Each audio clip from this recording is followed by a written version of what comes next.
également appelée chanvre d'eau ou plante à sucre ou encore herbe sucrée. C'est la stevia. La stevia est une plante appréciée pour le pouvoir sucrant de ses feuilles.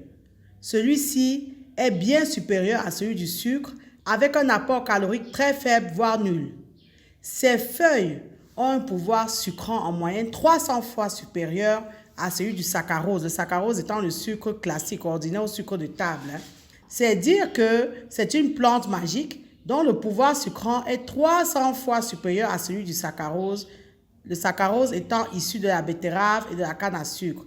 Et ceci sans apporter quasiment aucune calorie et sans favoriser la formation de caries dentaires, contrairement au sucre classique.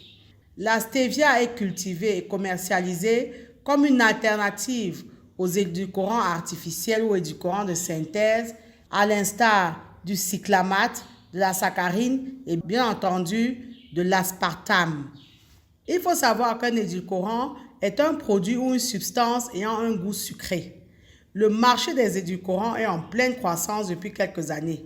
Les industriels travaillent à remplacer le sucre qui, ce n'est plus à démontrer, est un tueur silencieux à l'origine de beaucoup de maladies. Il faut savoir que la stevia est une plante tropicale très ancienne, bien qu'elle revienne à la mode. Les Amérindiens paraguayens utilisaient cette plante depuis des millénaires et elle est connue des botanistes depuis plus de 300 ans.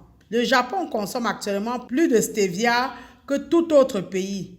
Cela représente 40% du marché des édulcorants. Sur le continent africain, la stevia est déjà cultivée en Tanzanie, au Rwanda, au Kenya, en Algérie, au Maroc et même déjà au Burundi.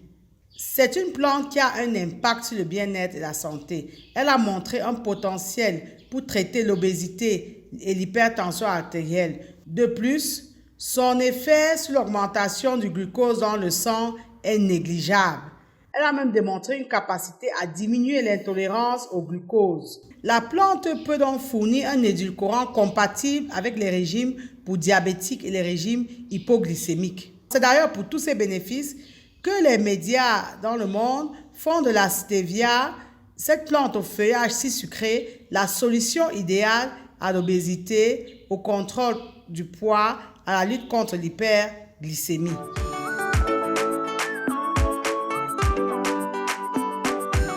La stevia est une herbe aromatique, genre de la famille des Astéracées. Il existe plus de 150 espèces de stevia, mais 2 espèces sont réputées pour leur pouvoir édulcorant, donc pour leur capacité à stimuler le goût sucré. Il s'agit de la stevia hepatoria et de la stevia robodiana. De ce fait, elles sont connues sous le nom générique de stevia. La stevia est une plante de culture plutôt facile pour peu que l'on respecte certaines de ses exigences. Elle a en effet besoin d'ensoleillement, de chaleur et d'humidité, mais il faut éviter le soleil direct. La stevia se multiplie par semis, par marcottage ou par bouturage, mais sachez que le semis est assez aléatoire. D'abord, les graines ne conservent leur pouvoir germinatif que durant 3 mois. Il faut donc s'aimer assez vite après la récolte des graines. Ensuite, le taux de réussite des semis est assez faible. On part d'une moyenne d'à peine 35% des graines qui vont donner une plantule. Et une fois le stade de plantule atteint, il faut compter encore une perte de 10%. Donc, il faut savoir que le semis de la stevia n'est pas forcément le point de départ le plus aisé, surtout à cause donc de ce très faible taux de germination des graines. Malgré tout, si vous partez des graines, sachez que le taux de germination est meilleur lorsque la température oscille entre 20 et 23 degrés Celsius.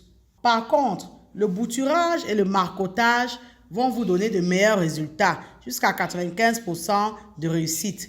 Bouturez de préférence les têtes, mais les boutiques de feuilles sont également possibles. L'idéal est donc d'acheter de jeunes plants ou des boutures que vous allez replanter. Sachez que les semis émergent en 7 à 21 jours. Lorsque les semis sont assez grands pour être manipulés, vous pouvez les transplanter dans un sol riche et bien drainé dans lequel vous aurez incorporé de l'engrais organique et du compost. La stevia aime le soleil, donc les climats chauds. Espacez les plants de 30 à 45 cm les uns des autres et espacez les rangées de 50 à 60 cm les unes des autres. La stevia s'adapte à de nombreux sols, y compris les sols pauvres, mais elle prospérera mieux sur un substrat riche. En plein champ, un sol limoneux et bien drainé est l'idéal. En ce qui concerne le pH, la stevia pousse dans une large gamme de pH entre 5, c'est-à-dire assez acide, et 8, fortement alcalin, avec une gamme idéale entre 6,5 et 7,5. La stevia peut atteindre 125 cm de hauteur. Il faut penser à régulièrement fertiliser votre exploitation et plus particulièrement 2 semaines avant la récolte. Ceci afin de maximiser les teneurs en agents sucrants dans les feuilles. Mais attention, n'utilisez pas d'engrais azotés conventionnels à libération trop rapide car ça va conduire à de grandes feuilles pauvres en agents sucrants. Nous vous recommandons d'opter plutôt pour des engrais biologiques à libération lente, un peu comme un compost bien décomposé. Et vous pouvez aussi apporter ponctuellement de la poudre de corne en fait, ou alors des extraits d'algues.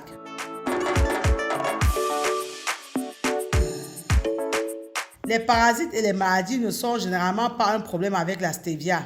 Outre le ver gris et les animaux qui aiment le goût sucré, comme les lapins, les souris, etc., les parasites sont rares. Les pucerons, les alerodes peuvent également être un problème potentiel, mais dans les serres.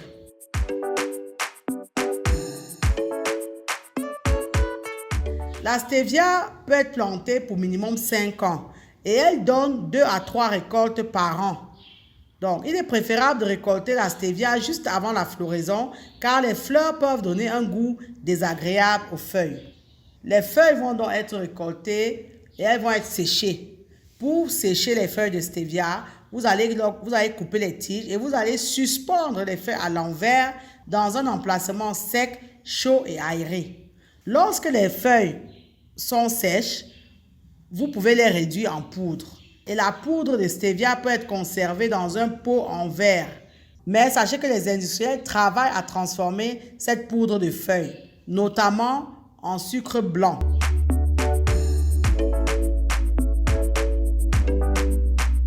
Les feuilles de stevia donc sont la partie la plus utilisée de la plante. Donc on cultive en fait la stevia pour ses feuilles. Parce que les feuilles contiennent le stévioside, qui est une substance qui leur donne une intense saveur sucrée et fait de la stevia donc ce parfait édulcorant naturel.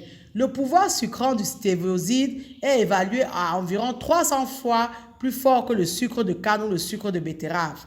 La tige contient moins de stévioside que les feuilles et les fleurs. Les feuilles peuvent être consommées fraîches ou infusées dans du thé ou alors incorporées dans les aliments. Donc, les feuilles de stevia se consomment fraîches, naturelles, crues. Mais on peut également transformer les feuilles en poudre. Donc, comme on l'a vu, il faut les sécher, les écraser. Donc, il faut écraser les feuilles séchées de stevia à l'aide d'un moulin ou d'un mortier jusqu'à ce qu'elles soient réduites en poudre. Une fois que vous avez votre poudre de stevia, vous la conservez longuement dans un bocal en verre avec un couvercle qui ferme hermétiquement et vous mettez dans un endroit frais et sec, un peu comme pour le sucre. Donc, sachez que la simple poudre de feuilles de stevia broyée est verte.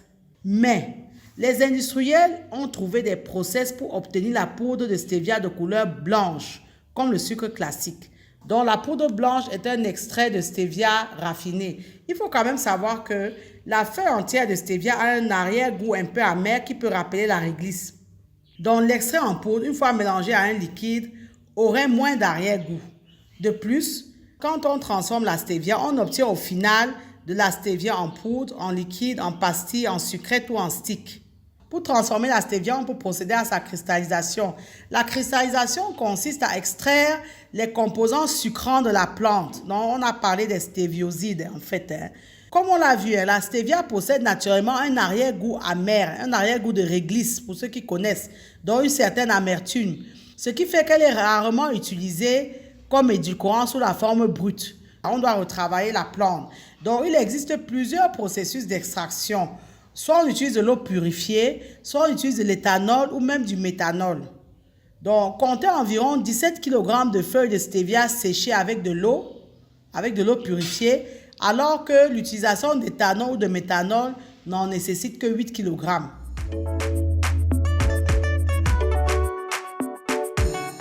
Il faut savoir que la stevia donc contient certains nutriments dont la vitamine A, la vitamine C, du zinc, des protéines, du potassium, du magnésium, du phosphore, du fer et du calcium. Elle est également une excellente source de fibres. La stevia est utilisée en phytothérapie pour ses effets hypoglycémiants, donc ça baisse le taux de sucre dans le sang, pour ses effets hypotenseurs, ça diminue la tension, pour ses effets diurétiques, ça favorise la diurèse, donc ça vous permet de faire pipi, et enfin pour ses effets cardiotoniques et ses propriétés antioxydantes. Elle peut jouer un rôle dans la protection des caries et dans la réduction du surpoids. Ce qui a longtemps nuit à l'utilisation de la stevia dans le monde occidental notamment, c'était donc ce fameux goût de la plante, cet arrière-goût amer. La stevia est très sucrée, mais a donc cet arrière-goût-là, amer, un peu anisé, qui ressemble un peu à de la réglisse.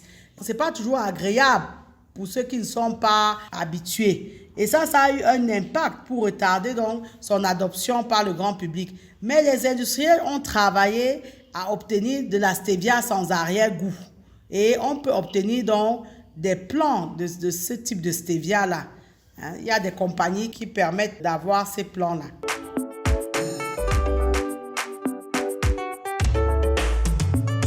Comme on l'a vu, la stevia est déjà cultivée dans plusieurs pays africains. Mais nous cultivons la stevia, nous séchons les feuilles et nous les vendons à l'export aux industriels occidentaux. Encore une fois, tout comme avec l'anacarde, les agriculteurs africains travaillent pour enrichir les industriels occidentaux parce que nous ne maîtrisons pas les process de transformation. Pour exemple, 1 kg de feuilles séchées de stevia sur le marché à l'exportation est vendu entre 2 et 3 $, c'est-à-dire moins de 2000 francs CFA. Ça varie selon la qualité de la stevia. Par ailleurs, 1 kg d'extrait brut de stevia pur coûte 200 $, donc environ plus de 120 000 francs CFA. On constate donc que la valeur du produit fini va valoir 10 fois plus que les feuilles qu'on vend séchées à l'état brut. Là encore, on voit que c'est le produit transformé qui est véritablement rentable.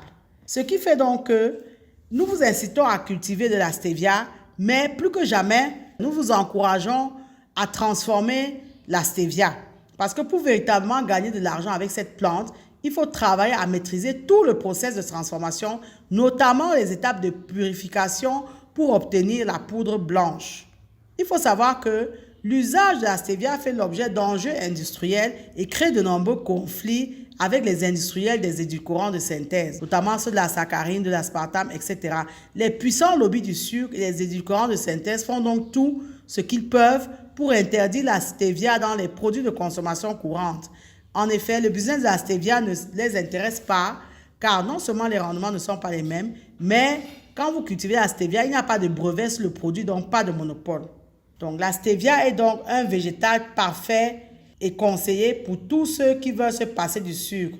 Donc tous les diabétiques, les personnes sujettes aux crises d'hypoglycémie, les personnes obèses, ceux souhaitant maigrir, les accros au sucre, ceux qui veulent réduire leur consommation au sucre. C'est dire qu'il y a un véritable marché. Il y a un véritable marché pour ce produit-là. Nous espérons avoir suscité en vous un intérêt pour la stevia. Retenez que c'est la transformation des feuilles qui va créer de la valeur et qui va vous générer de l'argent. Donc, formez-vous pour arriver à le faire avant de vous lancer dans sa production à grande échelle. N'hésitez pas à liker, partager et commenter la vidéo. Abonnez-vous à Grid TV Web et activez la cloche de notification pour ne pas manquer nos prochaines publications. Et rappelez-vous toujours et toujours que savoir est le point de départ, mais c'est agir qui fait et fera toujours toute la différence. Maintenant que vous savez, place à l'action. Vous êtes porteur d'un grand projet dans le domaine de l'élevage porcin, à savoir créer une ferme moderne et industrielle. Vous souhaitez faire l'élevage moderne et industriel de porcs et n'en avez ni l'expérience ni les compétences. Vous élevez déjà les porcs de façon artisanale sans jamais avoir été formé et vous êtes conscient de vos lacunes et manquements et souhaitez évoluer et vous professionnaliser. Vous souhaitez être employé dans une ferme industrielle et moderne comme gérant ou chef d'exploitation. Vous souhaitez encourager un membre de votre famille ou de votre entourage à apprendre le métier d'éleveur de porcs. Aussi, vous êtes à la recherche d'une formation complète dans le domaine de l'élevage moderne et industriel de porcs. AgriTV Web a la solution. Nous vous proposons une formation complète en ligne en 8 modules qui est intitulée « Réussir votre élevage porcin en Afrique ». Au terme de la formation, vous serez capable d'assurer le pilotage opérationnel d'un élevage porcin, c'est-à-dire suivre, observer, surveiller, reproduire les animaux, les commercialiser, organiser toutes les activités de l'élevage, enregistrer les performances, alimenter convenablement en fonction des âges, etc. Parce qu'elle est le fruit de notre expérience terrain de plusieurs années, cette formation vous fera gagner en temps car elle vous évitera de commettre beaucoup d'erreurs qui sont le propre de personnes novices ou inexpérimentées. Soyons des éleveurs professionnels. Si vous êtes intéressé, contactez-nous par mail ou par WhatsApp